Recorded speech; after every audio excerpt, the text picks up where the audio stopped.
गिबियावनो बयखौबो दिनैनि गोदान मोनसे भिडिअ फिन खेब बरायनानै लानाय जाबाय। दिनै आं नोंथांमोननि सिगाङाव मोनसे गोजोनथाव आपडेट लानानै फैदों। बे गोजोनथाव आपडेटआनो जादों फासिनि साजा फोसावजानाय सासे बारग' एनडिएफबि बिथाङा दिनै उदां जानो हाबाय। बेयो जोंनि थाखाय जोबोद गोजोनथाव खौरां।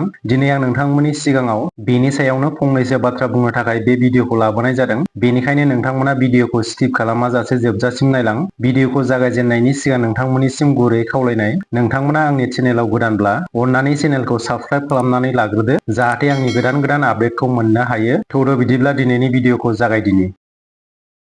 जों बयबो मिथिगौ, आलादा रायजो बड'लेण्ड सोरजिनो थाखाय गोलाव सम आखायाव हाथियार लानानै जोंनि बर' हारिनि जोहोलावफोरा नांबोदोंमोन, जेराव जोंनि गोबां बिर जोहोलावफोरा मुंख्लं जानो गोनांबो जादोंमोन। गोबां बारग' एनडिएफबि बिथांमोना खास्रि बिस्रि बुथारजानो गोनां जादोंमोन। गोलाव सम सोमावसारबोनायनि उनाव थांनाय 2020 मायथाइनि 27 जानुवारि खालारखालि बिटिआर गोजोन गोरोबथाया जादोंमोन। नाथाय बे गोरोबथानि उनावबो रन्जन दैमारि बिथांजों लोगोसेनो गोबां बारग' एनडिएफबि बिथांमोना जेलाव थानो गोनां जादोंमोन। बेखौ लानानै जोंनि गोबां बर' रायजो राजाफोरानो गोजोननाय मोनाखै। सिगांनि समफोराव जोबथेसालियाव थानांनाय माखासे बारग' एनडिएफबि बिथांमोनखौ दिहुननाय जादोंमोनब्लाबो, नाथाय बे समावबो गोबां बारग' एनडिएफबि बिथांमोनानो दासिमबो जोबथेसालियाव दं। बेखौ लानानै जोंनि साफ्रोमबो बर' रायजो राजाफोरनि मोनसे गेदेरथार हास्थायनायानो जाहैदों रन्जन दैमारि बिथांखौ उदां अख्राङाव लाबोनाय। दा बिथांखौ सोर उदां अख्राङाव लाबोगोन आरो बेनि सायाव बिटिआर सरकारा खामानि मावदोंना, बेयो मोनसे सोंथि। थांनाय 27 जानुवारि खालारखालि बिटिआर एकर्ड डे फालिनाय समाव बिटिसिनि चिफ हाग्रामा महिलारि बिथाङा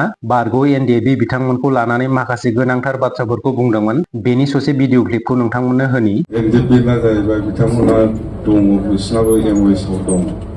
केस फोजोबनांगौ, रिहेबिलिटेसन जानांगौ, ओमफ्राय जेलाव थानायफ्रा गजोबनांगौ। जेलाव थानायखौ गहोनो हागोन, जागोन।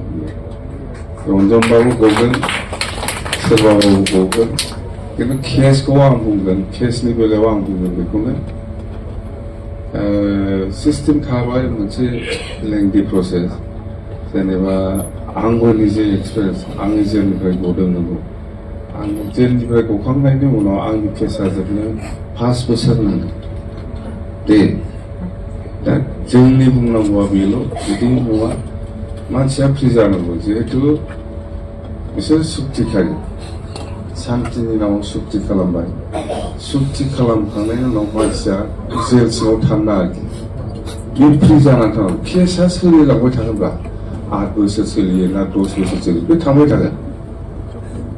जोंनि क्रसिंआ बेबायदि जागोन आरो आंहा बिश्वास दङ गगोन, जेलनिफ्राय गगोन। दा नोंथांमोना बयबो खोनाखाबाय हाग्रामा महिलारि बिथाङा मा बाथ्रा बुंदों। दिनै बे भिडिअनि गेजेरजों आं नोंथांमोननि सिगाङाव गोजोनथाव आपडेट होनो नागिरनायानो जादों एनआइए केस जानांनाय बारग' एनडिएफबि अजय बसुमतारी बिथांजों लोगोसे 3 बारग' एनडिएफबि बिथांमोना उदां अख्राङाव फैबाय। मिथिनो मोननाय बायदिब्ला अजय बसुमतारी बिथाङा थांनाय 2014 मायथाइनि 14 जानुवारि खालारखालि जेल जानांदोंमोन आरो बेनि उनाव बारग' एनडिएफबि बिथां अजय बसुमतारीखौ 2018 मायथाइयाव एनआइए कर्टआव फासिनि साजा फोसावनाय जादोंमोन। गासै 4 बारग' एनडिएफबि बिथांमोननि साजाखौ एनआइए कर्टआ 2018 मायथाइयाव फोसावनाय जादोंमोन। बे 4 बारग' एनडिएफबि बिथांमोननि गेजेराव सानैखौ फासिनि साजा आरो गुबुन सानैखौ जिउ जोबजासिम जोबथेसालिनि साजा फोसावनाय जादोंमोन। बेनि गेजेरावनो अजय बसुमतारी बिथाङा फासिनि साजा फोसावजानाय सासे बारग' एनडिएफबि सुबुंमोन। दा माखासे गोलाव बोसोरनि उनाव फासिनि साजा फोसावजानाय 2 बारग' एनडिएफबि बिथांमोनखौ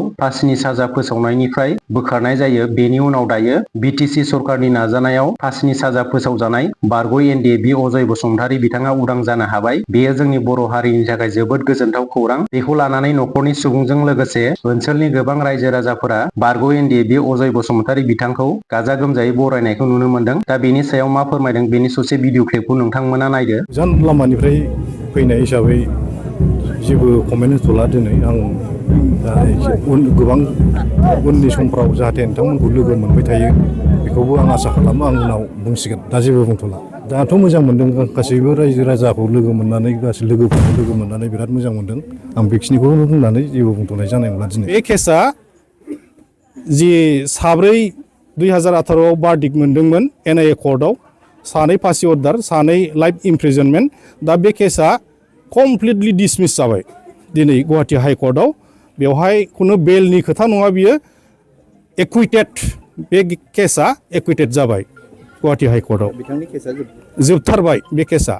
साब्रैनि केसा जोब्बाय। दा नोंथांमोना बयबो खोनाखाबाय मा फोरमायदों। फासिनि साजा फोसावजानायनि उनाव दायो बिटिसि सरकारनि नाजानायाव अजय बसुमतारी बिथाङा उदां अख्राङाव फैनो हानायखौ लानानै हाग्रामा महिलारि बिथांखौ साबायखर बावदों। दा नोंथांमोना बेनि सायावहाय मा सानो कमेन्ट सेक्सननि गेजेराव फोरमायहरब्लानो जाबाय। दिनैनि भिडिअआ एसेनोसै, लोगो मोनफिनगोन गुबुन मोनसे भिडिअआव। गोजोन्थों।